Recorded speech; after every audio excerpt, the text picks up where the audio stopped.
So much to do. So we are back to our DIY projects, and this episode we are going to be making over the front yard flower bed. Let's get to it.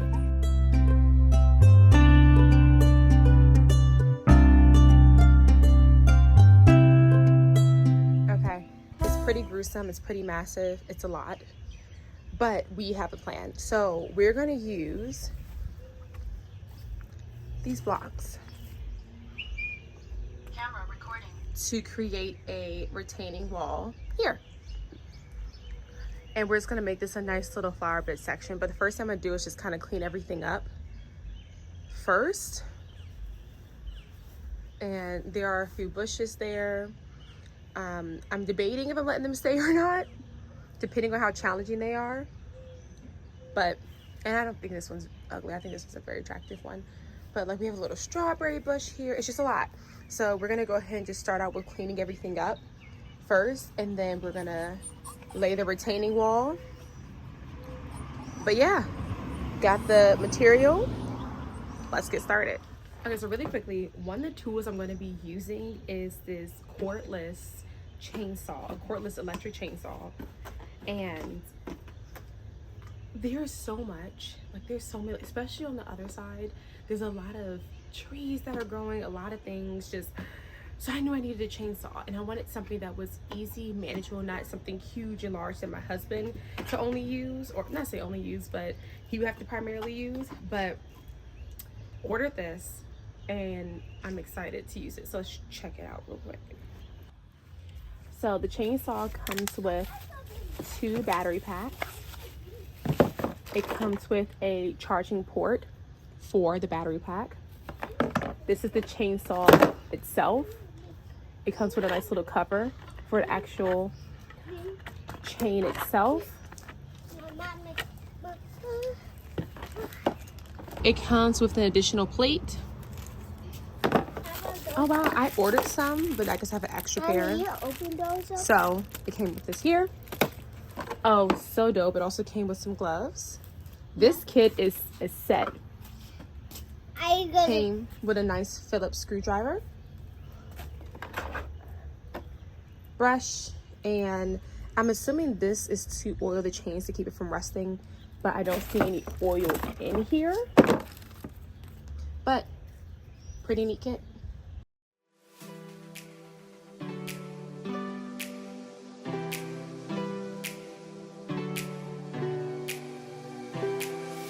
Hello everybody, if you are new to this channel, welcome to this channel. We are so excited to have you, and if you're already a subscriber, welcome back.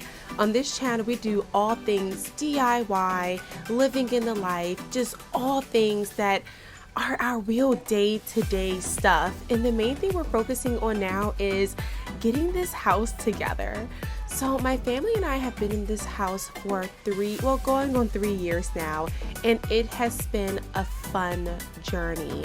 One thing for certain, your house will give you things to do. So prior to us moving into this house was actually vacant for about 7 years. So a lot of the things you're seeing are original to the house.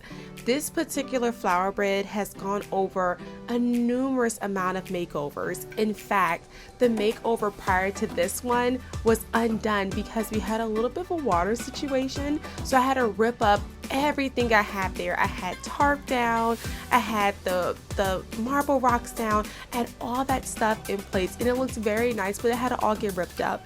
And over time, the weeds just really took over this space, and it just looked horrendous, and I got tired of looking at it. Our neighbors' yards were looking so beautiful, manicured and well kept, and our front garden bed was just looking like this. So I decided at this point we need to go ahead and get something done. Let's roll up our sleeves and let's get down and dirty. So what you're seeing me do right now is pull up all the weeds. Yes, all that is weeds. I just want to rip everything out and get a fresh start. So as I go through the duration of this video, you'll see that I don't get all of the weeds up, and that's okay because I'm intending to cover up this with a full sheet of fabric weed stopper because I didn't really plan to grow much into this area. I'm not really a green thumb. I want to get into it. I'm excited to really make this garden bed my own. However, as I'm kind of just refreshing everything and just really gutting everything, I wasn't looking into planting anything in ground this summer.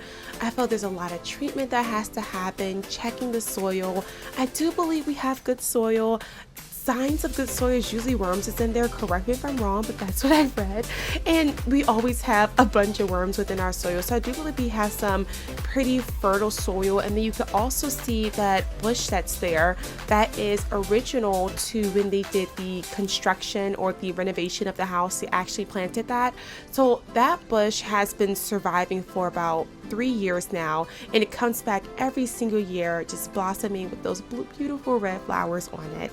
But I wasn't 100% sure if I wanted to commit to the whole upkeep of a garden bed just yet, just because I don't really have that green thumb, but I wanted to look a lot better than how it was looking. So I just really try to gut as much as possible before going forth with doing the covering of the fabric, which you're going to see later on, the weed fabric that I put down later on, and covering it up and everything, and just kind of making it put nice and well together.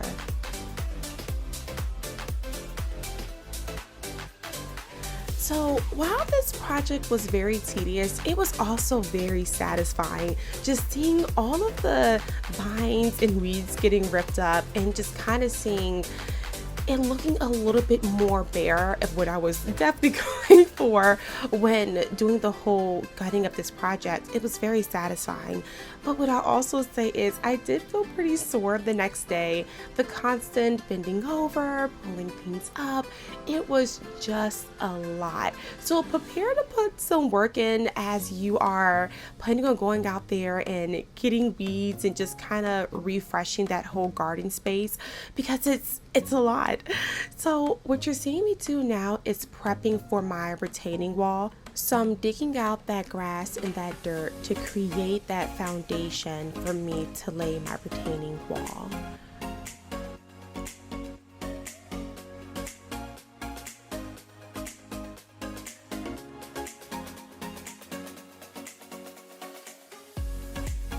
Now, if anyone has done a DIY that requires you to dig in the grass, you would know that it is so annoying.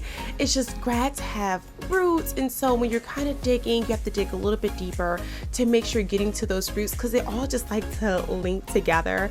Between this flower bed video and the last flower bed video, definitely make sure you check that one out. The grass was just the bane of my existence in that project. So I was not looking forward to this particular part of the project, but what I will say is it wasn't as challenging. It was annoying, but it wasn't as challenging when I was removing the grass from this particular section.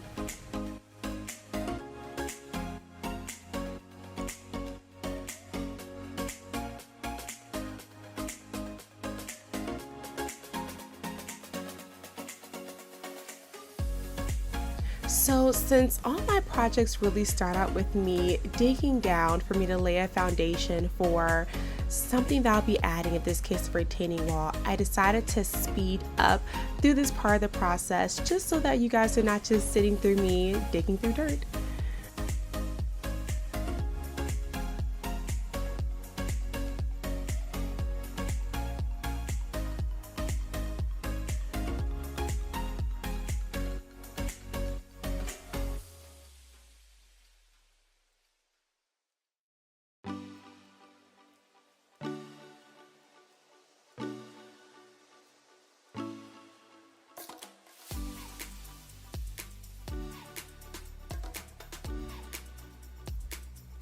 So what you see me doing here is leveling out this section a bit. This section had a bit of a mountain to it, and I knew once I put the retaining wall down, since it was a single layer retaining wall, and once I added the mulch, I didn't want it to overflow. So I'm just digging down this section to level it out a bit.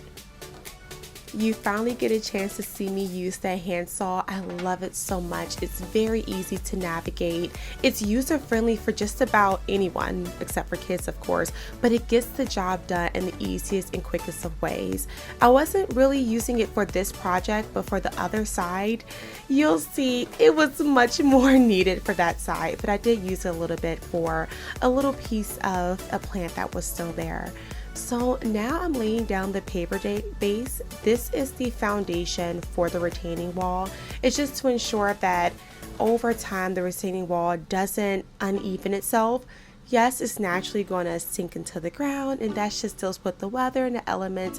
However, this gives it more of a solid foundation in addition to keeping things a little bit more leveled.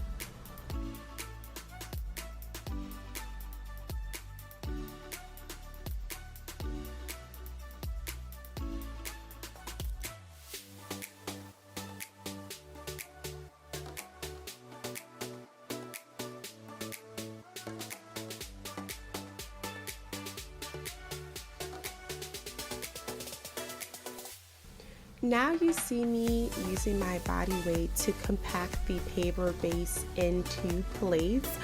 And say that 3 times without getting tongue-tied.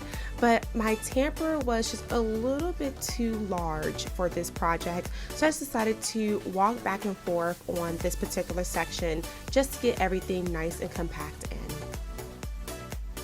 I am now prepping to lay my first paver, and so I realized that this section was just a little bit too high with the paper base. So you see me kind of trying to level it out a little bit more by just moving the paper base back and forth until I feel that it's at a nice right space for me to lay it and it'll lay flat. But I noticed that as I was laying it that I did not get all the way to the corner. So you see me just adding in some paper base into that section, and again going back and forth to try to get it all leveled out. The first one really sets the precedence for the rest of them because it tells you essentially where the height is going to be for the rest of them. So it's pretty important to make sure that first one is nice and level the way you want it. The thing about paper base is it does have a little bit of those marble rocks in there, and so it does impact, and I'm not talking about the white ones that I already have there. There is the part of the paper base that doesn't get really chopped up into that fine little sand-like kind of consistency. It is in there, and so it can sometimes mess with how you level it out. So you'll kind of see me throughout the video sometimes removing those rocks out the way just so I can have more of a level and solid foundation to work with.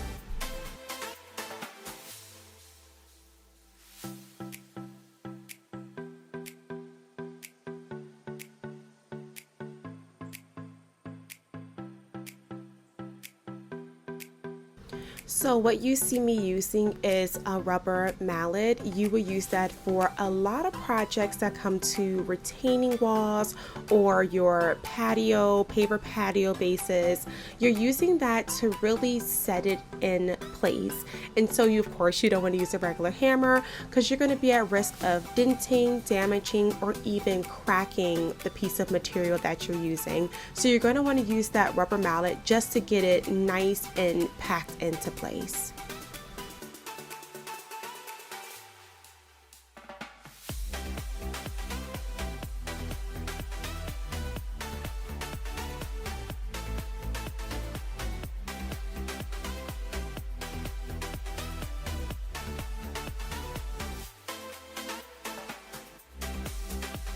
It was hot outside, so you're gonna see a bit of sweating going on. I was really putting that work in, and I was really trying to get it done as much as possible because it was the evening time, the sun was starting to set, the bugs were out, so I was really trying to move at a quick pace. But I'm not gonna lie to you, it was hot outside despite the sun setting. So excuse me if you see me perspirate just a little bit throughout the video, because woo, we was really getting that work in.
Now I got to this little back corner section and realized that the paver was just a bit too long for me to lay it side by side to the last one. So I decided to just put it at a nice little curve so that we can go ahead and just have it sit down and be done. And honestly, I'm perfectly fine with it. It looks nice. It's in the corner, but that little curve gives it a little bit of zhuzh, if that's what you would call it, but that's what I was doing over there, so I just had to remove a little bit more dirt from that section. Now you see me laying down the weed fabric, the moment we have been waiting for, because that means we're about to lay the mulch and we are almost done with this project.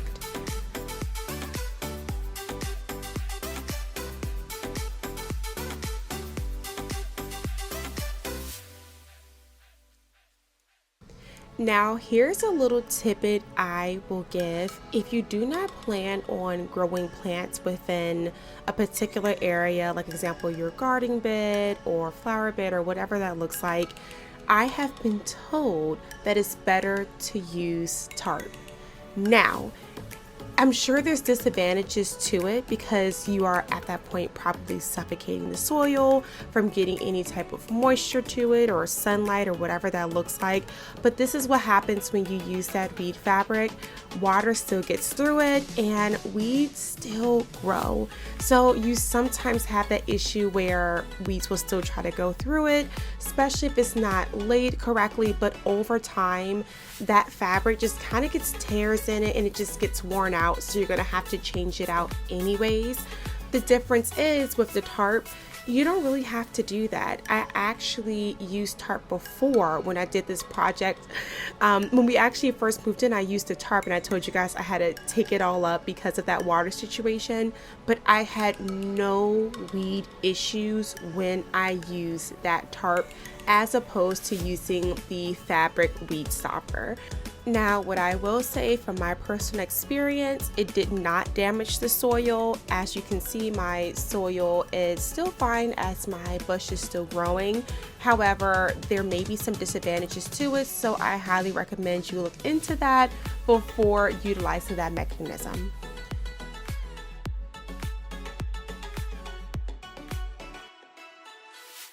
Now we have gotten to the part we all have been waiting for, and that is the laying of the mulch.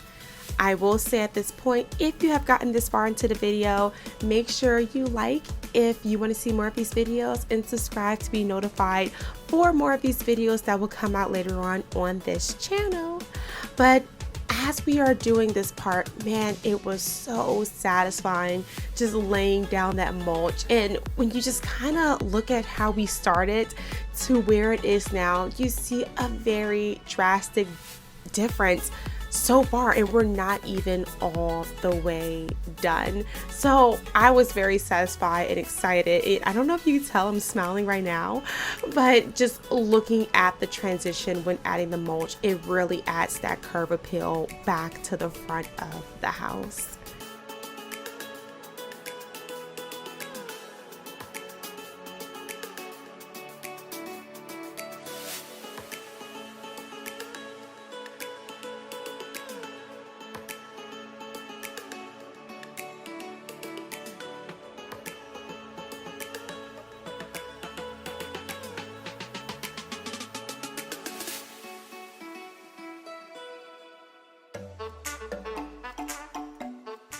So this project became a 2-day project because it was getting late, the bugs were coming out.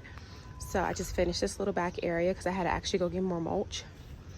But this is the finished product, and I'm very happy with it.